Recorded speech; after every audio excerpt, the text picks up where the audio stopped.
You just brought home one of the most beautiful fish in the world, your very first betta fish. Those flowing fins, those vibrant colors, it feels like you've picked the perfect pet. But here's the uncomfortable truth. If you believe what the packaging, pet store cups, or old advice tells you, you might already be making some silent but serious mistakes. Mistakes that slowly damage her betta's health without you even realizing it. Today, we're cutting through the myths, the marketing lies, and the outdated advice. If you truly want your betta to thrive, not just survive, these are the 5 things you absolutely must know before getting your first betta fish. Let's start with the most important one. Number 1, betta fish are tropical fish. Heat is not optional. I need to say this clearly because this mistake alone shortens more betta lives than anything else. Betta fish are tropical fish. They are not cold water fish, they are not room temperature fish, and they are definitely not bowl fish. In the wild, bettas come from warm, shallow waters where temperatures stay consistently high. When you keep them in water that's too cold, their metabolism slows down, their immune system weakens, and illness becomes almost inevitable. If your betta is kept below 76 degrees Fahrenheit, it is not comfortable, it is stressed. The ideal temperature range for a betta is between 76 and 82 degrees Fahrenheit, or 24 to 28 degrees Celsius. To achieve this, you need 2 things, a reliable low-wattage heater and a thermometer. Without heat, your betta may survive for a while, but it will not thrive. Cold water equals a sluggish, vulnerable, unhappy fish. Number 2, tank size and water flow matter more than you think. One of the biggest myths in the fish keeping world is that bettas are happy in tiny tanks or bowls. They are not. A betta needs a minimum of 5 gallons. Here's why. The smaller the tank, the faster water quality deteriorates. Waste builds up quickly, toxins spike rapidly, and there's no stable buffer to protect your fish. 5 gallons gives you stability. It gives your tank time to process waste properly and keeps water parameters from swinging wildly. Now let's talk about filtration. Yes, betta fish absolutely need a filter, but no, they cannot handle strong currents. Those beautiful flowing fins act like sails in fast-moving water. Strong flow exhausts them, damages their fins, and causes constant stress. The solution is simple.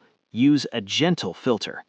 A sponge filter is one of the best options for bettas, or if you're using a hang-on back filter, make sure the flow is baffled or softened. Clean water is essential, but your betta should never feel like it's swimming against a jet stream. Number 3, you must cycle the tank. This is non-negotiable. This is the single most important concept in fish keeping, and unfortunately, the most ignored. Before your betta ever goes into the tank, that tank must be cycled. Cycling is the process of growing beneficial bacteria that break down toxic waste. Your betta produces ammonia through waste and uneaten food. Ammonia is highly toxic.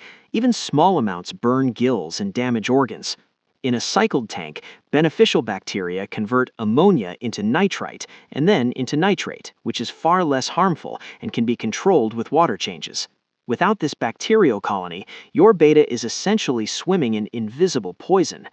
Many beginners skip this step because the tank looks clean, but clear water does not mean safe water. Cycling takes patience, but it saves lives. If you want a healthy betta, you must cycle your tank properly before or while carefully introducing your fish with the right process. Number 4, betta fish are carnivores. Feed them like one. Another common mistake is food. Betta fish are carnivores. In the wild, they eat insects, larvae, and small invertebrates. They are not designed to thrive on cheap filler foods. A diet of only low-quality pellets is like a human living on stale crackers. They may survive, but their health, color, and energy will suffer. High-quality betta pellets should be your base diet. Look for pellets with real protein sources, not just wheat and fillers.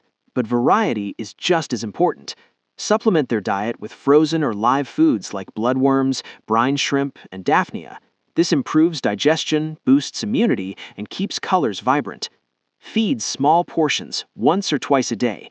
Overfeeding is just as dangerous as poor food quality. A properly fed betta is active, alert, and brilliantly colored. Number 5, environment and enrichment are essential. Betta fish are intelligent and curious animals. They don't just need water, they need an environment. A bare tank causes boredom and stress, but the wrong decor can be dangerous. Sharp plastic plants and rough decorations easily tear delicate betta fins, leading to infections and fin rot.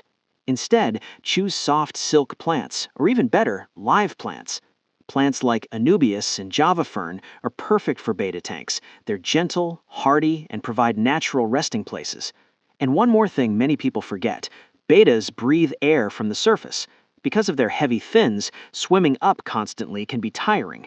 Providing a resting spot near the surface, like a betta hammock or broad plant leaf, allows them to rest comfortably and breathe without exhaustion.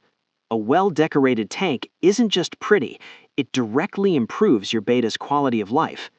So, there you have it, the 5 essential things you must know before getting your first betta fish. Warm water, enough space, a properly cycled tank, a protein-rich diet, and a safe and enriching environment. Forget the bowls, forget the myths, forget the outdated advice. When you understand these basics, you don't just become a betta owner, you become a responsible fish keeper. And let me know in the comments, what kind of betta are you planning to get? See you next time.